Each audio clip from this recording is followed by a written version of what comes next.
चलिए मान लीजिए कि आप एक जेल में हैं और उस जेल का एक नियम है कि रोज़ वहाँ सभी को एक मेंढक खाना पड़ता है। अब आप बताइए कि आप उस मेंढक को किस समय में खाना पसंद करेंगे? सुबह, शाम को या रात को? अब इसका आंसर मैं आपको दूँ उससे पहले हम वीडियो के मेन टॉपिक पर आते हैं। इस वीडियो का मेन टॉपिक है 2024 में सक्सेसफुल होना। अब 2024 में सक्सेसफुल होने के लिए पहले हम बात करते हैं अपने 2023 की। अब देखिए, मैं आपको पर्सनली तो नहीं जानता, बट मैं आपको ये ज़रूर बता सकता हूँ कि 2023 में ऐसी कौन-सी आपने गलती की थी, जिसके कारण आप 2023 में सक्सेसफुल नहीं हो सके। और उस गलती का नाम है प्रोक्रास्टिनेशन। प्रोक्रास्टिनेशन एक ऐसी गलती है, जो कि हम में से 99% लोग करते हैं, जिसके कारण हमारा साल ही बर्बाद होता है और हम हर साल यही सोचते हैं कि अगले साल हम इस चीज़ को नहीं करेंगे, बट अगले साल फिर हम उस चीज़ को दोहराते हैं। ईट दैट फ्रॉग इस बुक के ऑथर ब्रायन ट्रेसी ने हमें इस प्रॉब्लम से बाहर निकलने का बहुत ही अच्छा सॉल्यूशन दिया है। वीडियो की शुरुआत में मैंने आपके सामने एक सिचुएशन रखा था और मैंने आपसे एक सवाल किया था। अब चलिए जानते हैं उसका सही आंसर क्या है। इस बुक के ऑथर ब्रायन ट्रेसी का ये कहना है कि अगर आपको रोज एक जिंदा मेढक खाना पड़े तो उसे खाने का सबसे सही समय है अर्ली मॉर्निंग, यानी कि सुबह के सबसे पहले काल में आपको उसे खाकर ख़त्म करना है। अब ऐसा वो क्यों कह रहे हैं, चलिए डिटेल में समझते हैं।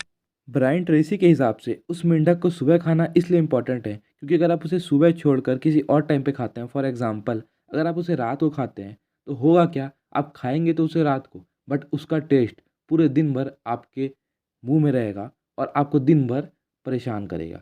इससे अच्छा है कि आप अगर उसे आप सुबह खाकर ख़त्म कर दे, एक बार में आप उस टास्क को ख़त्म कर दे, तो सुबह आपको थोड़ी तकलीफ़ होगी बट पूरा दिन आप टेंशन फ्री होकर रह सकते हैं। बट अगर आप उसे रात को खाते हैं तो आपको सुबह से लेकर रात तक परेशान रहना पड़ेगा कि आपको एक मेंढक खाना है रात को। अब ऑथर का मतलब मेंढक से, मेंढक एक्चुअल मेंढक का नहीं है।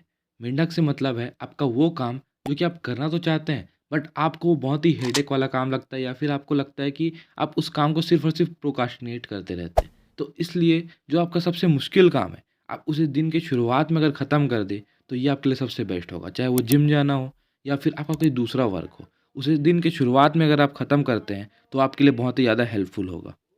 अब चलिए बात करते हैं ऑथर के द्वारा बताए गए उन 7 इम्पोर्टेंट स्टेप्स को, जो कि इस बुक में उन्होंने हाइलाइट किया है और हमें बताया कि कैसे हम इस प्रोक्रास्टिनेशन से बच सकते हैं और अपने गोल के लिए काम कर सकते हैं और इस साल 2024 में एक सक्सेसफुल अपना उस गोल को पा सकते हैं। स्टेप नंबर 1 है decide exactly what do you want.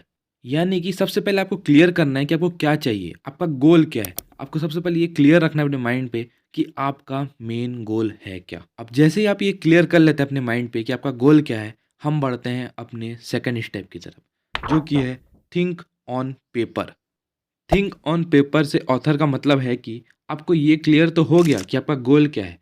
अब बस उसे माइंड पे रखने से काम नहीं चलेगा, आपको उसे एक पेपर में नोट डाउन करना है, क्योंकि हमारा माइंड बहुत सारे इन्फॉर्मेशन से घिरा होता है और अगर हम उसे बस माइंड पे रखें तो वो काफ़ी नहीं है। हमें एक पेपर में कम से कम उसे नोट डाउन कर कर रखना है, और पेपर भी नहीं तो आज के डेट में आप अपने मोबाइल में भी उसे नोट डाउन करके रख सकते हैं। बट आपको अपने गोल को सबसे पहले पेपर में या कहीं भी नोट डाउन करके रखना है, ताकि वो आपको पुश करे कि आपको उस गोल को अचीव करना है। अगर आप ऐसा नहीं करते हैं तो आपके लिए और मुश्किल हो सकता है आपका गोल अचीव करना। तो सेकंड स्टेप है हमारा थिंक ऑन पेपर, यानी कि हम जो भी सोच रहे हैं हम उसे पेपर में लिखना है। बस हमारा गोल नहीं, कैसे हम उसे हासिल करना चाहते हैं और बाकी सब भी। Step number 3 make deadlines. यानी कि आपको जो भी आप वर्क करने वाले हैं आगे, उसका आपको एक डेडलाइन बनाकर ही वर्क करना है। ऐसा नहीं कि आपने बस सोचा कि हाँ आपको 10,000 रुपीज़ अर्न करना है और आप बस बैठ गए कि हाँ यार अर्न करना है। नहीं, आपको एक डेडलाइन बनाना पड़ेगा, क्योंकि जब हमारे सामने कोई एक डेडलाइन होता है तो हम उस काम को और सीरियसली लेते हैं और हम उस काम को उस डेडलाइन से पहले कंप्लीट करने का कोशिश करते हैं और ज़्यादातर केसेस में हम उसे कंप्लीट भी कर लेते हैं। और जब हमारे सामने कोई डेडलाइन नहीं होता है तो हम उस काम को और डिले करते रहते हैं, प्रोक्रास्टिनेट करते रहते हैं और एट द एंड हम हो सकता है उस काम को करते ही नहीं है। Step number 4 make a list. अब लिस्ट कैसी बनानी है, किस चीज़ की बनानी है, चलिए उसे थोड़ा डिटेल में समझते हैं कि हम कैसे एक लिस्ट बनाएंगे। तो लिस्ट हमें 3 टाइमलाइन की बनानी है।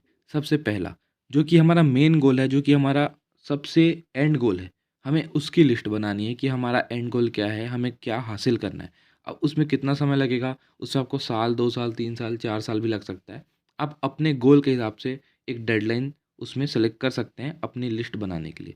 अब जब आप उस लिस्ट को बनाते हैं, उसके बाद सेकंड लिस्ट बनेगी, जो कि होती है मंथली वाइज़, कि आप उस काम को पूरा करने के लिए जो आपका एंड गोल है, उसके लिए आप इस मंथ में क्या काम करने वाले हैं या फिर अगले मंथ में क्या काम करने वाले हैं। ये होता है हमारा सेकंड लिस्ट।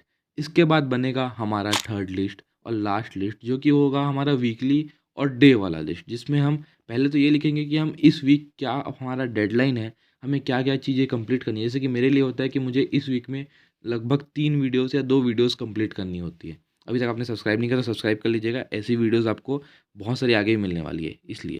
अब वीकली लिस्ट बनाने के बाद हमें ये डिसाइड करना है कि हमें डेली क्या-क्या काम करने हैं और उसकी एक लिस्ट बनानी है और उस काम को हमें डेली पूरा करना है, जो कि होगा हमारा ईट दैट फ्रॉग का मेन चैप्टर, कि हमें जो हम लिस्ट बनाए हैं हमें उसे डेली पूरा करना है और सबसे पहले पूरा करना है, ताकि हम उस चीज़ को पूरा करने के बाद हम अपनी बाकी काम्स को जाकर करें।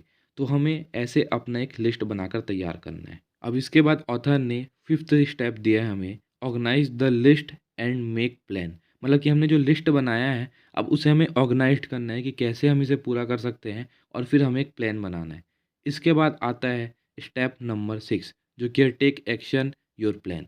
यानी कि अगर हम जो लिस्ट बनाए हैं, अगर हम उसका अपने लाइफ में उसे इम्प्लीमेंट नहीं करते हैं, जो हमने डेडलाइन बनाई है उसका हम पूरा नहीं करते हैं, तो उस लिस्ट का कोई भी मतलब नहीं होगा। इसलिए हमें एक्शन लेना सबसे ज़्यादा इम्पोर्टेंट हो जाता है, जो कि सबसे इम्पोर्टेंट पॉइंट हो जाता है हमें इस पूरे चैप्टर में। और इन सभी स्टेप्स के बाद लास्ट स्टेप आता है हमारा स्टेप नंबर 7, जो कि है रिज़ॉल्व योरसेल्फ। रिज़ॉल्व योरसेल्फ का मतलब ये है कि हमने जो भी अपना अभी तक का प्लान बनाया, जो भी हमारा गोल है, हमें उस गोल को हासिल करने के लिए डेली लाइफ में कुछ ऐसा करना है, जैसे कि हम बुक रीड कर सकते हैं या फिर हम कुछ और ऐसी एक्टिविटीज़ कर सकते हैं या फिर वीडियोज़ देख सकते हैं, जैसे कि आप मेरी वीडियोज़ देख रहे हैं। ऐसा कुछ हम काम करके उसके तरफ हमें थोड़ा बहुत ग्रोथ के लिए हमें उसके तरफ बढ़ना है। ये होता है रिज़ॉल्व योरसेल्फ, मतलब कि हमें उसके लिए रीड करना है, ताकि हमारे लिए जो वो जर्नी है वो और आसान बढ़ हो जाए, हम और अपना नॉलेज बढ़ा लें, ताकि हम और आसानी से अपने गोल तक पहुंच सके। अगर आप ये बुक को पढ़ना चाहते हैं तो आपको डिस्क्रिप्शन में लिंक मिल जाएगा, वहाँ से क्लिक करके आप इस बुक को खरीद सकते हैं और पढ़ सकते हैं। और साथ ही अगर आपको ऐसी सेल्फ हेल्प और फाइनेंस के रिलेटेड वीडियोज़ चाहिए तो आप हमारे चैनल को सब्सक्राइब भी कर सकते हैं और हमें इंस्टा में भी फॉलो कर सकते हैं। Thank you so much for watching. मिलते हैं आपको ऐसे ही एक और इन्फॉर्मेटिव वीडियो के साथ अगले वीडियो में।